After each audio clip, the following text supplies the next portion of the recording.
good summer, time away with the family. But really excited to get back in, and we've been training well for the first 4 weeks. Had like a little bit of time off this week, and yeah, we're into it this week. Yeah. I suppose the season in many respects last season was a really good season, and yet maybe a frustrating season as well, sort of come the end. Is that how everyone felt coming back into training? 100%. I think like there was a lot of kind of stories kind of left untold out there. We kind of felt we were playing well in patches and then letting teams off the hook in, whether that be letting them back into the game easily.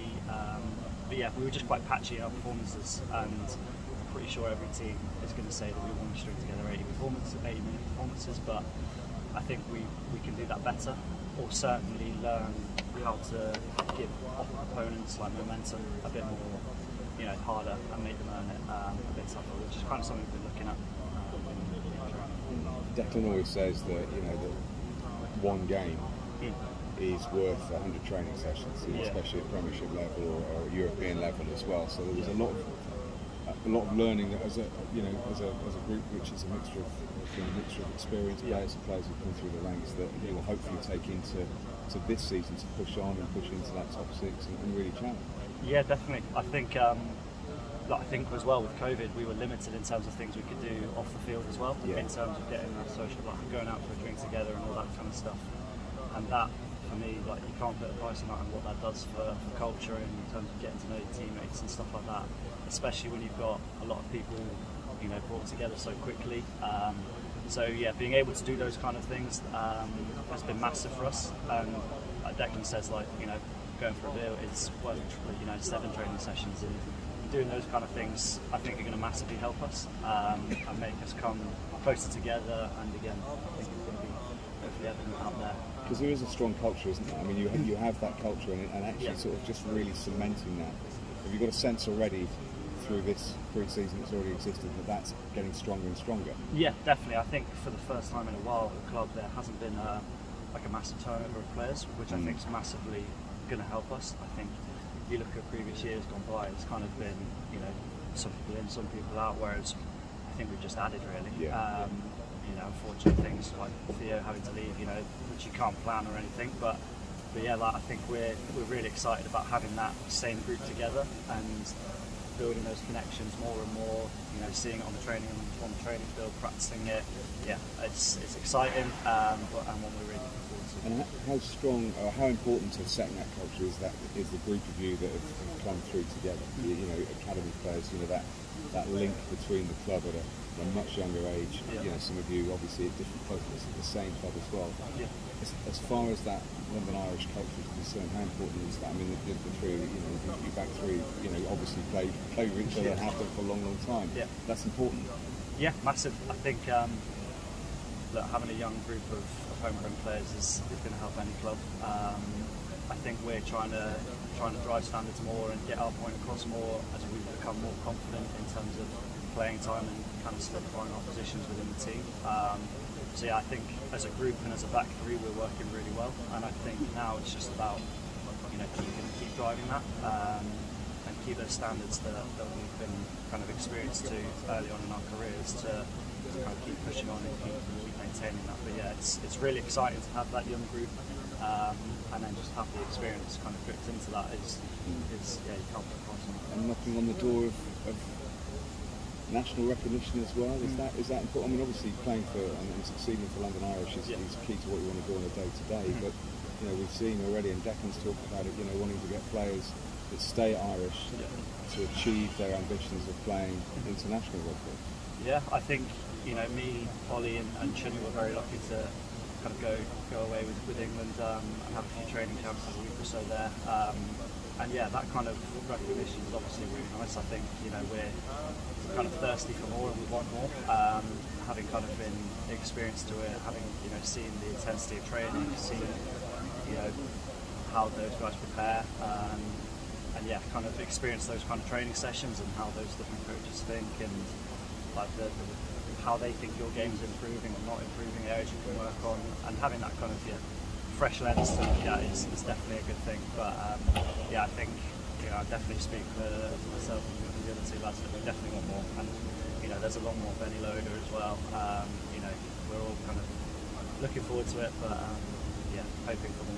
Just in specifics, there'll be 4 London derbies, with obviously the return of the Man in Black from North London, and of course the games against Quins, which are always a bit special for Irish, and now against the reigning champions, just a little bit more to give an incentive to try and beat them. Yeah, definitely. I think that it's awesome to have those 4 derbies. Hopefully it'll be a big crowd here at Brentford to cheer us on, and especially when we go away and play in their places, you know, it's going to make it really special, I think, having those 4 teams back.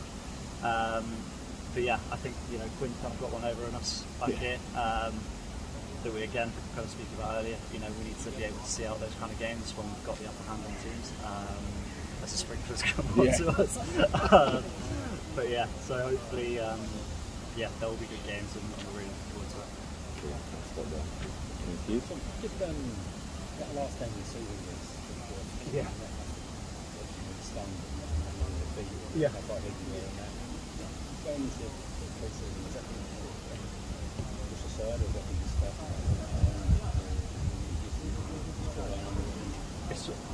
It's a weird one, because we were obviously planning to play Bristol next week, so we were kind of in next week preparations, because you can't really dwell on it for too long. Like, we all kind of know that we had such a good first half and probably played our best rugby of the season in that first half, and then in the sheds all the messages were really clear in terms of how we wanted to go out and execute, and you know, how we wanted to nullify what was going to be Wasps' momentum patch that they were going to go through, like any team.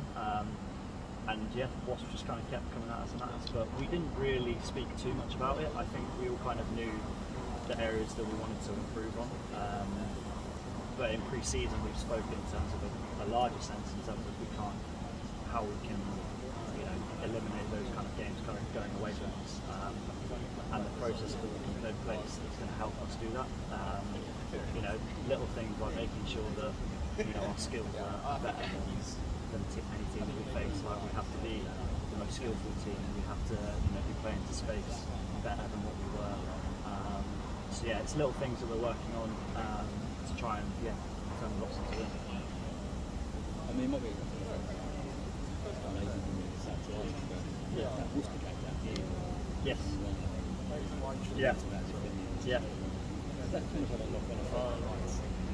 You think just in terms of what we went through to win that game? It was a brutal game. Like, I think we ended up making, I think it was over 300 tackles. I think, you know, Blair made 34, 25, something like that.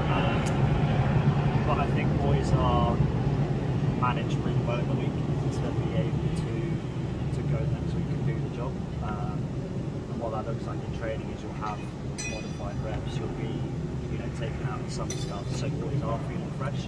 And ultimately, like, I think, you know, it's down to the player. Like, if they're not feeling that they're going to help the team, then, you know, they make the coaches aware, and the coaches react to that. But I don't think it did have an effect on us, just because I think the recovery options that we have available to us are endless, really, especially in this time. But yeah, I think it was just a really physical game that you just got to kind of, as much as you can, brush under the carpet and just go again.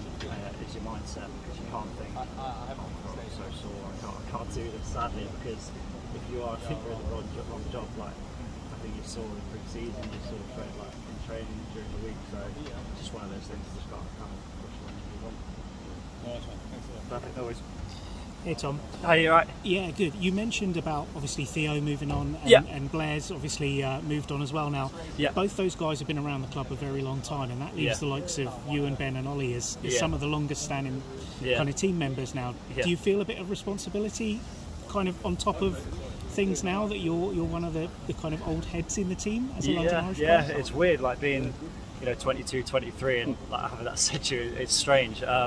But no, I had a really good chat with Blair the other day about it, and we just kind of talked about where we can grow the club, how we can get it better, and Blair was like, it's all on you guys now. Like, you've got to be the ones driving everything. You've got to be kind of London Irish now. You're gonna have to, like, you know, be the face of it, lead meetings and all that stuff, and I think we're ready for that. I think it's a challenge that we're really excited about.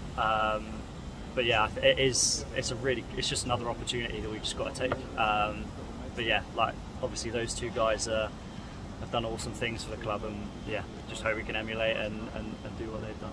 Yeah, absolutely. And not long now till we get fans back in here again. We've had a couple of experiences with capped, like fan levels. Yeah. You excited to see more fans and hopefully get some of that noise that we heard in the Brentford Arsenal game? Yeah, we heard maybe? it. Heard it in patches. Like coming out, it's just so strange. It was like a different game. You were playing a different game. Like you had to repeat calls that we weren't used to. So we were going over things like, you know, 2-3 times to make sure our calls were in place and stuff like that, which is obviously so different because previously you could just say it once and you'd be like, yep, sweet, and crack on. Whereas, you know, getting that kind of practice in was different, but it was awesome, and that's what you want as rugby players. You want to be in front of fans, playing, showing off your talent, showing off your skill, and just having fun really, and trying to put smiles on faces. That's ultimately why we play. So yeah, it was cool, and hopefully it'll be packed out again soon.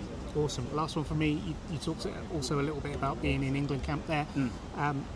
Eddie's generally pretty good at being clear with what he wants from people. Yeah. So is he giving you some specific bits and pieces to work on? Yeah.